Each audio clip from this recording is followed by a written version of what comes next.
এই ভিডিওতে আমরা জানব কাবা শরীফের নির্মাণের ইতিহাস, হযরত ইব্রাহিম ও ইসমাইল এর অবদান, মূর্তি পূজার সময়কাল, নবী মুহাম্মদ ও মক্কা বিজয়ের ঘটনা, আজকের কাবা শরীফের গুরুত্ব। এই ভিডিওটি শেষ পর্যন্ত দেখুন। আর ইসলামিক ইতিহাস জানতে ভিডিওটি লাইক, শেয়ার ও সাবস্ক্রাইব করতে ভুলবেন না। এই পৃথিবীতে এমন একটি ঘর আছে যার দিকে ফিরে দিনে 5 বার মাথা নত করে কোটি কোটি মানুষ।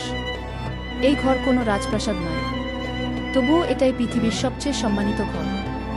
এটাই কাবা শরীফ। কিন্তু জানো কি, কাবা শরীফের ইতিহাস শুরু হয় আজ থেকে হাজার হাজার বছর আগে।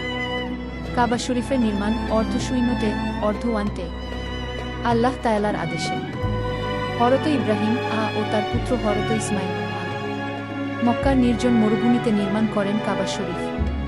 তারা দোয়া করেছিলেন, হে আল্লাহ, আমাদের এই কাজ কবুল করুন। কাবা ছিল তাওহীদের প্রতীক, এক আল্লাহর ইবাদতের কেন্দ্র।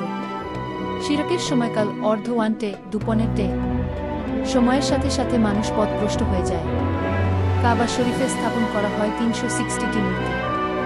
আল্লাহর ঘর পরিণত হয় মূর্তি পূজার স্থানে। কিন্তু আল্লাহ তার ঘরকে কখনো একা ছেড়ে দেন না।